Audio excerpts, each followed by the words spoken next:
Hi 10th class students. So ఇప్పటి వరకు మనకు 3 మోడల్ పేపర్స్ డిస్కస్ చేసాం మనం. ఓకేనా? మోడల్ పేపర్ 1, 2 అండ్ 3 కంప్లీట్ అయినాయి. సో ఈరోజు మోడల్ పేపర్ 4 డిస్కస్ చేద్దాం. ఓకే. సో నేను అనుకుంటున్నాను నేను చెప్పే మోడల్ పేపర్స్ మీకు ఎంతో కొంత యూజ్ అవుతాయి. ఎందుకంటే మనకు చాలా తక్కువ టైం ఉంది కదా. ఓన్లీ ఈ 10 days లోపల మన ప్రిపరేషన్ కంప్లీట్ అవ్వాలి. ఆల్రెడీ చాలామందిది కంప్లీట్ అయ్యి ఉంటుంది. ఒకసారి ఫైనల్ ఎగ్జామ్లో ఎలాంటి క్వశ్చన్స్ అనేవి అడిగే ఛాన్స్ ఉంది అనేది మనకు ఒక క్లారిటీ వచ్చింది అనుకోండి, కాన్ఫిడెన్స్గా ఎగ్జామ్కి వెళ్తాం కదా. ఆ ఇంటెన్షన్తో మీకు యూజ్ అవ్వాలని కొన్ని మోడల్ పేపర్స్ నేను ఎక్స్ప్లెయిన్ చేయడం జరుగుతుంది. సో ఆ ప్రాసెస్లో ఈరోజు మనం 4th మోడల్ పేపర్ డిస్కస్ చేస్తున్నాం. ఓకేనా? రైట్. సో క్వశ్చన్ నెంబర్ 1, వేరే సెక్షన్ నెంబర్ 1లో క్వశ్చన్ నెంబర్ 1 చూడండి. ఇక్కడ మీకు కొంచెం కన్వీనియంట్గా ఉండడం కోసం ఆ క్వశ్చన్లో మనం ఏ వర్డ్ మీద ఫోకస్ చేయాలనేది హైలైట్ చేశాను. ఇక్కడ మీకు కనిపిస్తుంది, లిస్ట్ అవుట్ మెటీరియల్స్ రిక్వైర్. దీంట్లో ఏమడుగుతున్నాడు? మెటీరియల్స్ అడుగుతున్నాడు. దేంట్లో? To experiment to understand the esterification reaction. Esterification రియాక్షన్లో ఆ ఎక్స్పెరిమెంట్ చేస్తున్నప్పుడు మనకి ఏమేమి మెటీరియల్స్ రిక్వైర్ అవుతున్నాయి అని ఈ క్వశ్చన్లో అడిగాడు. ఆల్రెడీ మనం ఎస్టరిఫికేషన్ రియాక్షన్ అనే క్వశ్చన్ లాంగ్ ఆన్సర్ మనం ఫస్ట్ వీడియోలో ఎక్స్ప్లెయిన్ చేసుకున్నాం. మీరు ఒకవేళ వినకపోతే కనుక అదొక్కసారి ఫస్ట్ వీడియో వాచ్ చేయండి. మీకు లాంగ్ ఆన్సర్ సెక్షన్ 3లో ఎస్టరిఫికేషన్ రియాక్షన్ని నేను క్లియర్గా ఎక్స్ప్లెయిన్ చేశాను. ఓకేనా? ఈ క్వశ్చన్కి మనం రాయాల్సిన ఆన్సర్ ఏంటి? ఓన్లీ మెటీరియల్స్ రాస్తాం. మెటీరియల్స్ ఏమున్నాయి దాంట్లో తీసుకున్నాం, మనం 3 కెమికల్స్ తీసుకున్నాం. మీకు ఐడియా ఉండొచ్చు. ఫస్ట్ వన్ ఏంటి? ఇథనాల్. ఓకేనా? What is the first one? Ethanol. So దాన్నే మనం ఇథైల్ ఆల్కహాల్ అంటున్నాము. సెకండ్ వన్ ఏంటి? Glacial acetic acid. ఓకేనా? What is the second one? Glacial acetic acid, అంటే కాన్సన్ట్రేటెడ్ ఎస్టిక్ యాసిడ్ తీసుకుంటాం. అది సెకండ్ వన్. తర్వాత కాన్సన్ట్రేటెడ్ సల్ఫ్యూరిక్ యాసిడ్. ఈ 3 కెమికల్స్, వీటిలలో ఏ ఒక్కటి కూడా మనం మిస్ చేయవద్దు. ఎందుకంటే దాంట్లో ఏ ఒక్కటి మిస్ అయినా కానీ మనకు ఎస్టర్స్ అనేవి ఫామ్ కావు కదా. కాబట్టి ఇథనాలు, glacial acetic acid, sulphuric acid. ఓకేనా? సో దాంతోపాటు ఈ ఎక్స్పెరిమెంట్ ప్రాపర్గా చేయాలంటే కొన్ని అడిషనల్ రిక్వైర్మెంట్స్ రిక్వైర్ అవుతాయి. ఏంటవి? బీకర్. ఓకేనా? తర్వాత బర్నర్. వాటర్ మనము ఎలా తీసుకుంటాం? వామ్ వాటర్ తీసుకుంటాం కాబట్టి వాటిని వేడి చేయడం కోసం బర్నర్. ఓకేనా? సో తర్వాత ఇందాకే చెప్పాను వాటర్, దాంతోపాటు టెస్ట్ ట్యూబ్. సో ఇవి రిక్వైర్మెంట్స్. సో ఒకసారి రిపీట్ చేస్తున్నాను. 3 కెమికల్స్. ఏంట 3 chemicals? Ethanol, second one glacial acetic acid. అదొక ఇథనాల్ కానీ గ్లేషియల్ ఎస్టిక్ యాసిడ్ కానీ 1 ml 1 ml తీసుకుంటాం. ఓకేనా? దాంతోపాటు ఇంకో కెమికల్ ఏంటి? Concentrated sulphuric acid. దాంతోపాటు beaker, burner, water and test tube. ఓకేనా? ఈ మెటీరియల్స్ మనం తీసుకోవాల్సి ఉంటుంది. Okay. So that is about the first question. Coming to the next one, second question చూడండి. Why do we prefer a convex mirror as a rear view mirror in vehicles అన్నాడు. ఓకేనా? Why do we prefer a convex mirror as a rear view mirror in vehicles. మనకు first లెసన్లో 2 types of mirrors ఉన్నాయి కదా. ఏంటవి? ఒకటేమో concave mirror ఉంది, రెండోదేమో convex mirror ఉంది. ఓకేనా? సో ఇక్కడ వెహికల్స్, ఆటోమొబైల్స్లో మనకు 2 wheeler కానీ 4 wheeler కానీ ఇట్లాంటి వాటిల్లో సైడ్ వ్యూ మిర్రర్స్గా మనం యూజ్ చేస్తున్నాము.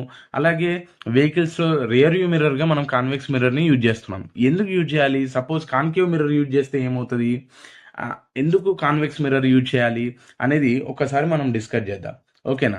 సో ద ఇంపార్టెంట్ పాయింట్ ఏంటంటే కాన్వెక్స్ మిర్రర్ ఎప్పుడు కూడా virtual and erect diminish image form చేస్తుంది. ఏంటది?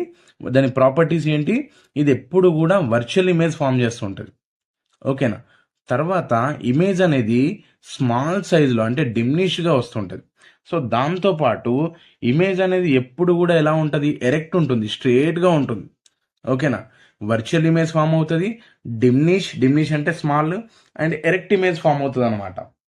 రైట్. సో ఈ ఈ 3 ప్రాపర్టీస్ అనేవి కాన్వెక్స్ మిర్రర్ ఒబే చేస్తుంది. అది మనకు చూపిస్తుంది అనమాట. రైట్. సో కాబట్టి అది first reason. And coming to the next one, so because of that reason, ఆ రీజన్ వల్ల ఏమవుతుంది అని అంటే అక్కడున్న డ్రైవర్. ఓకేనా? So the driver can easily predict the vehicle condition even though the vehicle is larger. ఓకేనా? పెద్ద వెహికల్ అయినా సరే దాని కండిషన్ అంటే దాని సైజుని బట్టి అంటే ఇప్పుడు లార్జ్ వెహికల్ ఒకవేళ మనం కాన్వెక్స్ కాకుండా కాన్కేవ్ యూజ్ చేసామనుకోండి, ఆ వెహికల్‌లో కొద్దిపాటే మనకు కనబడుతది. అదే కాన్వెక్స్ మిర్రర్ యూజ్ చేయడం వల్ల ఏమవుతుంది, entire vehicle can be fit in the small mirror.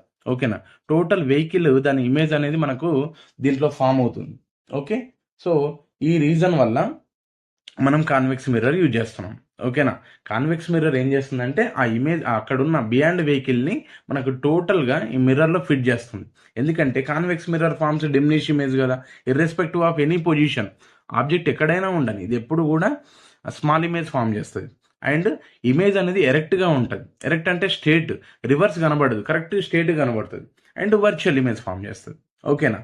So due to that reasons we are using convex mirror. ఓకేనా? Right. Now coming to the next one, third question. ఈ థర్డ్ క్వశ్చన్ మనకు electromagnetism నుంచి అడిగినాడు కదా. ఈ ఫస్ట్ క్వశ్చన్ ఏమో carbohydrates కాంపౌండ్స్లో, సెకండ్ది first lesson reflection of light by curved surfaces, third lesson electromagnetism. So in Faraday's experiment, instead of moving, ఇక్కడ హైలైట్ చేశాను చూడండి, ఇన్స్టెడ్ ఆఫ్ మూవింగ్ మ్యాగ్నెట్, అంటే మ్యాగ్నెట్ని మూవ్ చేయకుండా, మ్యాగ్నెట్ ఎటు మూవ్ చేయడము, టువర్డ్స్ ది కాయిల్. బేసికల్గా ఇది కాయిల్ అనుకోండి, ఈ పేపర్ అనేది కాయిల్ అనుకుంటే, సో ఈ పెన్ అనేది మ్యాగ్నెట్. ఓకేనా? సో మనం ఏం చేస్తున్నాము, మ్యాగ్నెట్ని ఇలా మూవ్ చేస్తూ ఉంటాం దాంట్లో ఫారడేస్ లాలో, రైట్? సో ఆ మ్యాగ్నెట్ని మూవ్ చేయకుండా ఇక్కడ ఏమన్నాడు, towards the coil, we move coil towards the magnet. కాయిల్నే మ్యాగ్నెట్ వైపు మూవ్ చేస్తే ఏమవుతుంది, జస్టిఫై యువర్ ఆన్సర్ అని అన్నాడు. ఓకేనా? సో క్వశ్చన్ ఇక్కడ క్లియర్గా అర్థం చేసుకోవాలి. ఫారడేస్ ఎక్స్పెరిమెంట్లో మనం బేసికల్గా బార్ మ్యాగ్నెట్ని కాయిల్ వైపు మూవ్ చేస్తాం కదా, రైట్? కంటిన్యూస్గా మూవ్ చేస్తుంటాం. కానీ ఇక్కడ ఏమన్నాడు, ఒకవేళ అలా మూవ్ చేయకుండా కాయిల్నే బార్ మ్యాగ్నెట్ వైపు కనుక మూవ్ చేస్తే ఏమవుతుంది అని అన్నాడు. ఓకేనా? Whether the current induce, current produce అవుతుందా అని దాంట్లోనే క్వశ్చన్లోనే క్లియర్గా అడిగాడు. Will there be any induced current అంటే, so our answer is yes. ఓకేనా? బార్ మ్యాగ్నెట్ని కాయిల్ వైపు మూవ్ చేసినా కానీ, కాయిల్ని బార్ మ్యాగ్నెట్ వైపు మూవ్ చేసినా కానీ కరెంట్ అనేది ఇండ్యూస్ అవుతుంది. Yes, current will be induced. ఓకేనా? So what is the reason, in both cases, both situation, okay, magnetic field lines అనేవి చేంజ్ అవుతుంటాయి. ఓకేనా? రైట్? ఇక్కడ బార్ మ్యాగ్నెట్ దగ్గరికి వస్తుంది కదా, అప్పుడు కూడా మ్యాగ్నెటిక్ ఫీల్డ్ లైన్స్ అనేవి చేంజ్ అవుతుంది. Okay, of course the direction may be different, direction అనేది డిఫరెంట్గా ఉండొచ్చు, కానీ మ్యాగ్నెటిక్ ఫీల్డ్ లైన్స్ అనేవి క్రియేట్ అవుతుంటాయి. ఓకేనా? Because of the magnetism what happen, current produces, current అనేది జనరేట్ అవుతుంది. ఓకే, ఫారడేస్లో అదే చెప్తుంది కదా, the rate of change of magnetic flux. ఓకేనా? The rate of change of magnetic flux is directly proportional to induced current, directly proportional to EMF, electromotive force అంటున్నాం. ఓకేనా? So magnetic flux అనేది change అయినా కొద్ది ఏమవుతుంది, కరెంట్ అనేది induce అవ్వాలి. Yes, induce అవుతుంది. కాయిల్ బార్ మ్యాగ్నెట్ వైపు వచ్చినా కానీ ఇండ్యూస్ అవుతుంది. సో ఆ ఇన్ఫర్మేషన్ మనము ఇక్కడ మెన్షన్ చేయాల్సి ఉంటుంది. Yes, the current will be induce. So in both situations what happen, magnetic field lines produces. ఓకేనా? ఏ సిచ్యుయేషన్లో అయినా సరే మ్యాగ్నెటిక్ ఫీల్డ్ లైన్స్ అనేవి ప్రొడ్యూస్ అవుతాయి. ఓకేనా? So by that current produces. ఓకేనా? This is about the section number 1. Yes, ఇప్పుడు మనం సెక్షన్ 2 చూద్దాం, 4 మార్క్స్ క్వశ్చన్స్. ఓకే, ఇక్కడ 4th క్వశ్చన్ మనకు డేటా ఇంటర్ప్రిటేషన్.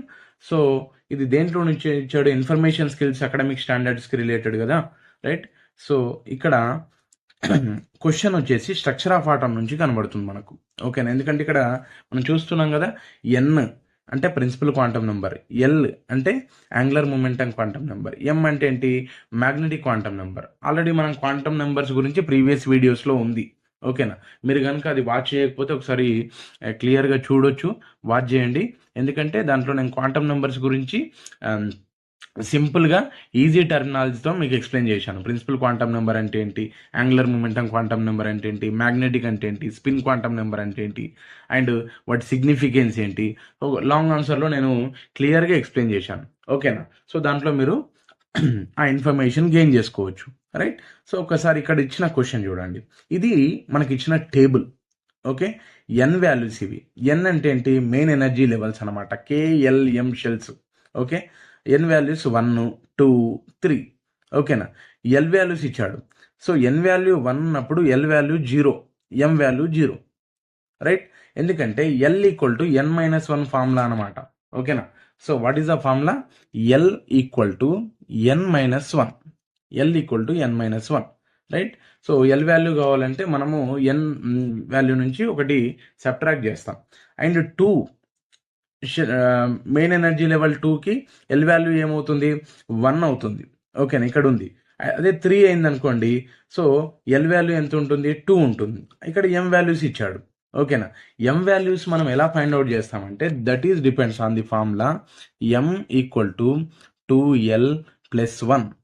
ఓకేనా, M equal to 2L plus 1.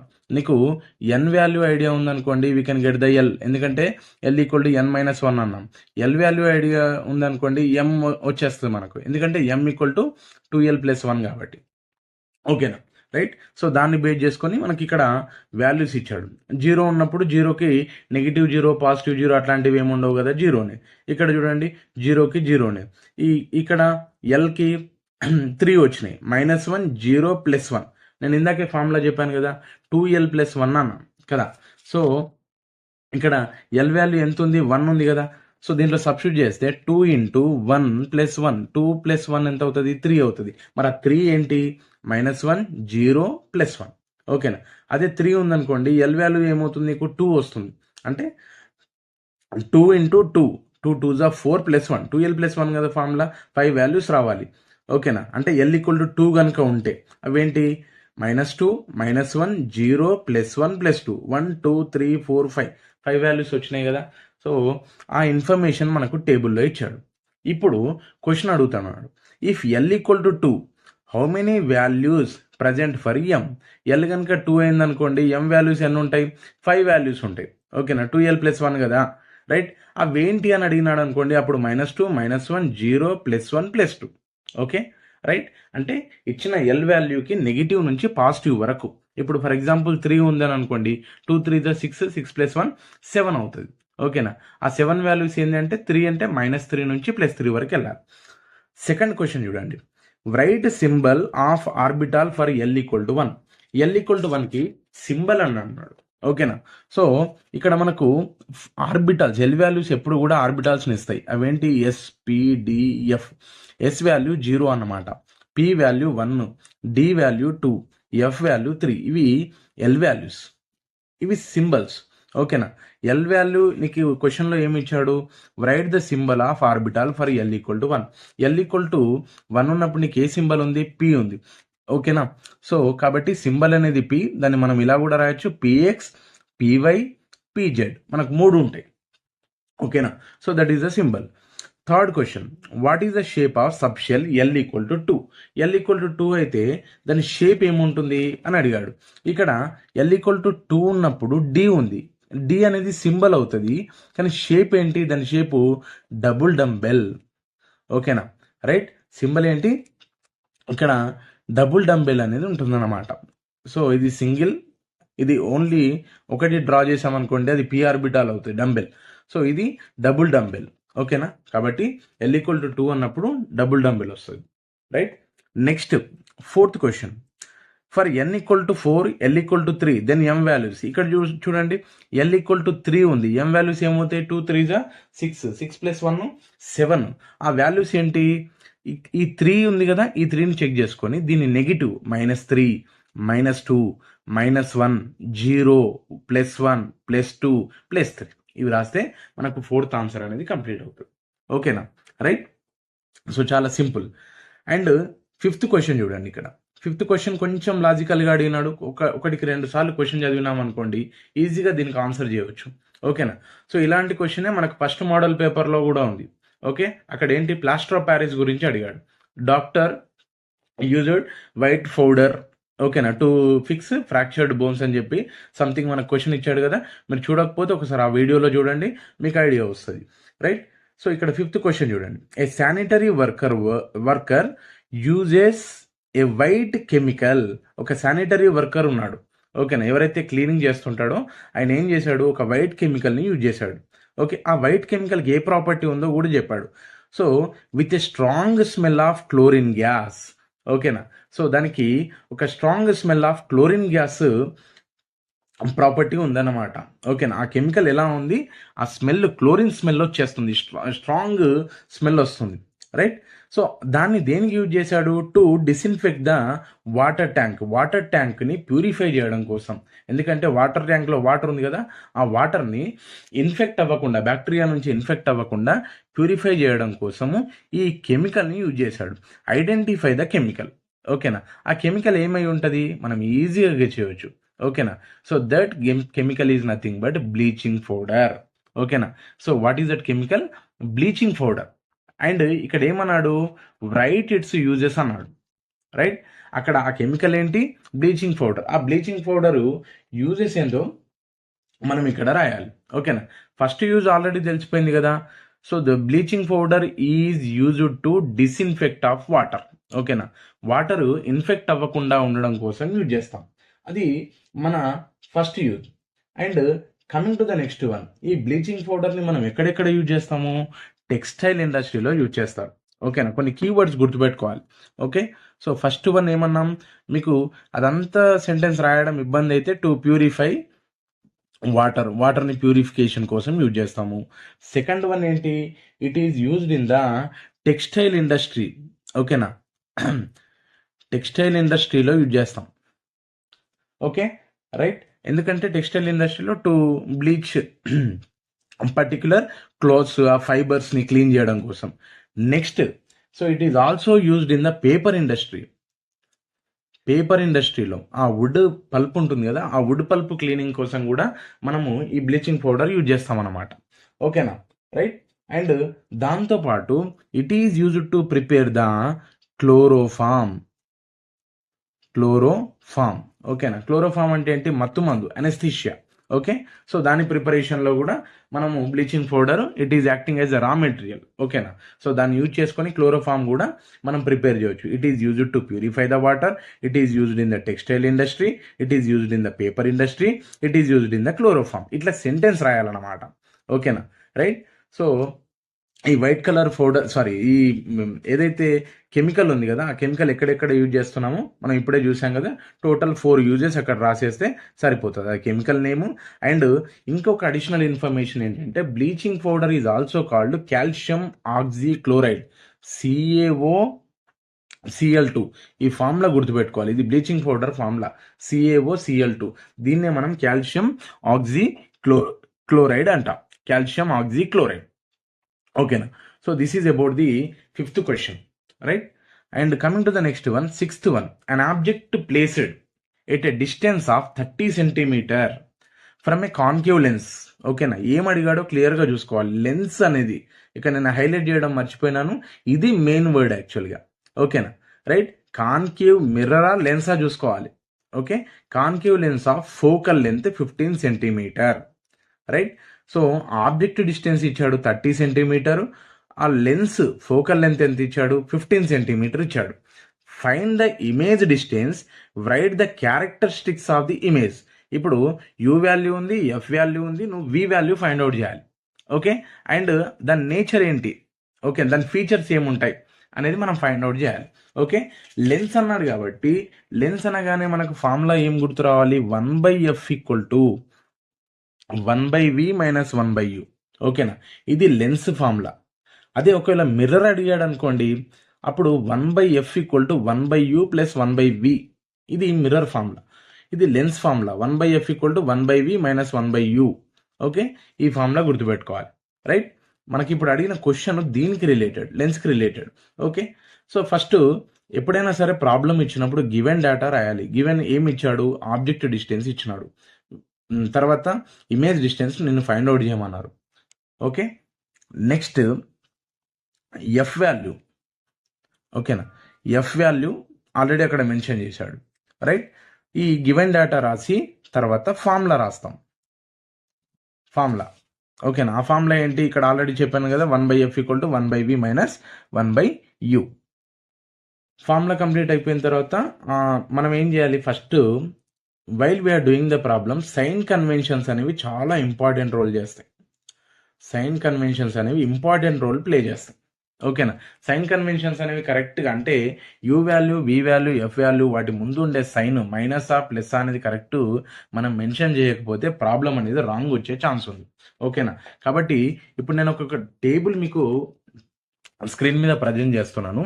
ఆ టేబుల్ వీలైతే మీరు స్క్రీన్ షాట్ కొట్టుకోండి. ఓకేనా? రైట్. ఇవి sign conventions. Concave mirror, convex mirror, concave lens, convex lens. ఓకేనా? మిర్రర్ అయినప్పుడు, కాన్కేవ్ మిర్రర్ అయినప్పుడు దాని సైన్ కన్వెన్షన్స్ ఎలా ఉంటాయి? ఓకేనా? U value negative. Right. Convex mirror అయితే U value negative, concave lens అయితే U value negative, convex lens అయితే యూ వాల్యూ నెగిటివ్. మీకు ఒకటి క్లియర్గా అర్థమైంది కదా? అది irrespective of mirror or lens, concave కానీ కాన్వెక్స్ కానీ యూ వాల్యూ ఎప్పుడు కూడా నెగిటివే తీసుకోవాలి ప్రాబ్లం చేస్తున్నప్పుడు. క్వశ్చన్లో పాజిటివ్ మనకు వాల్యూ ఇస్తాడు. ఇప్పుడు ఫర్ ఎగ్జాంపుల్ 30 సెంటీమీటర్ అన్నాడు. ప్రాబ్లం చేస్తున్నప్పుడు నువ్వు 30 తీసుకోకూడదు, -30 తీసుకోవాలి. ఓకేనా?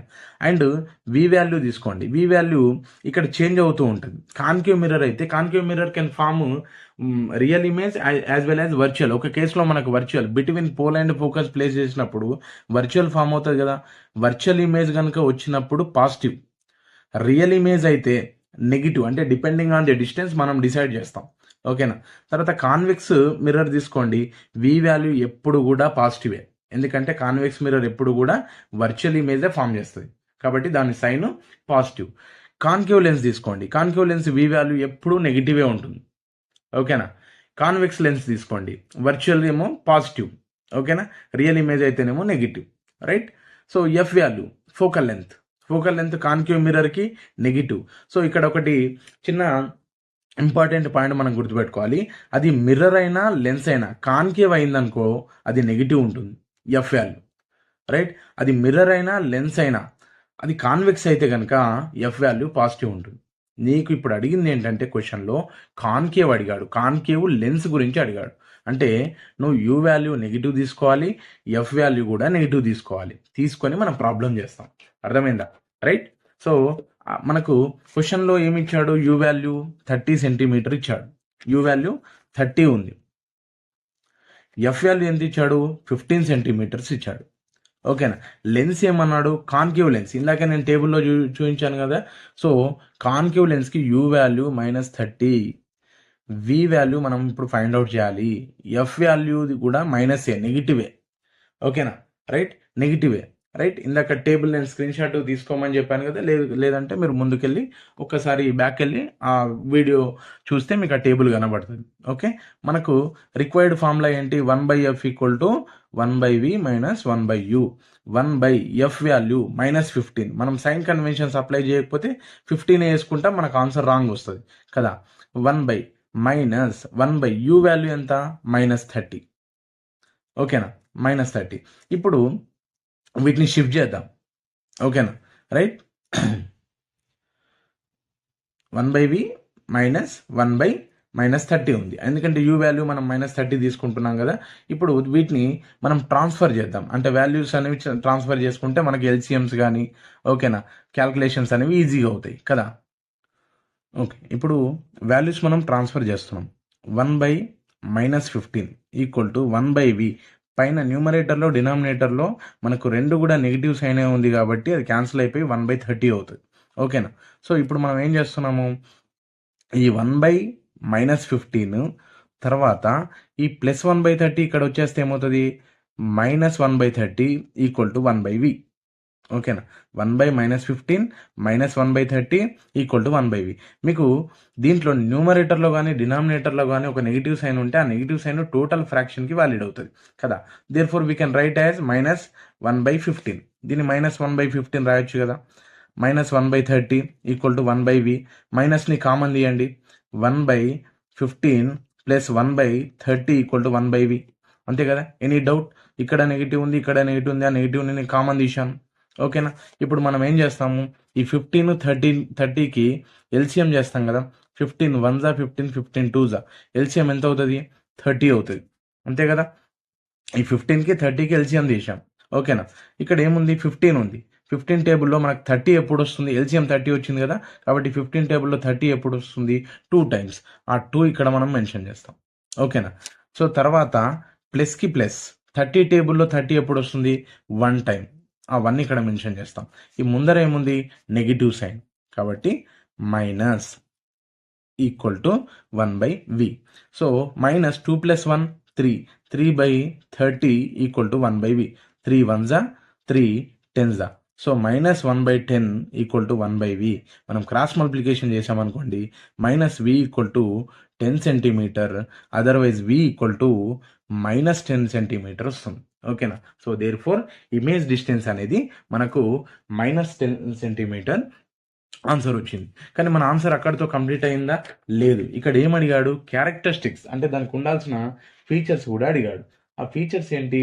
ఇప్పుడు ఫోకల్ లెంత్ ఏమో 15 సెంటీమీటర్. ఓకేనా? ఇమేజ్ ఎక్కడ దాని ఫీచర్స్ అడిగాడు కదా.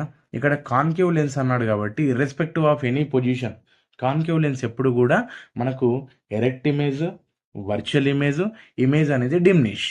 సో ఈ 3 ఫీచర్స్ మనం అక్కడ మెన్షన్ చేయాల్సి ఉంటుంది. అవి మెన్షన్ చేస్తే ఈ ఆన్సర్ కంప్లీట్ అవుతుంది. ఓకేనా? So this is about the section 2. Okay, so మనం సెక్షన్ 3 అండ్ ఆబ్జెక్టివ్ టైపు మనము తర్వాత వీడియోలో ఒకసారి చూద్దాం. ఎందుకంటే వీడియో అనేది లెంతీ అవుతుంది, మీకు కూడా వినడానికి ఇబ్బందిగా ఉంటుంది. కాబట్టి సెక్షన్ 1 అండ్ సెక్షన్ 2 మనం పార్ట్ ఏలో చూసుకుంటున్నాము. సెక్షన్ 3 అండ్ పార్ట్ బి ఇది నెక్స్ట్ పార్ట్ 2 సెకండ్ వీడియోలో మనం డిస్కస్ చేద్దాం. ఓకేనా?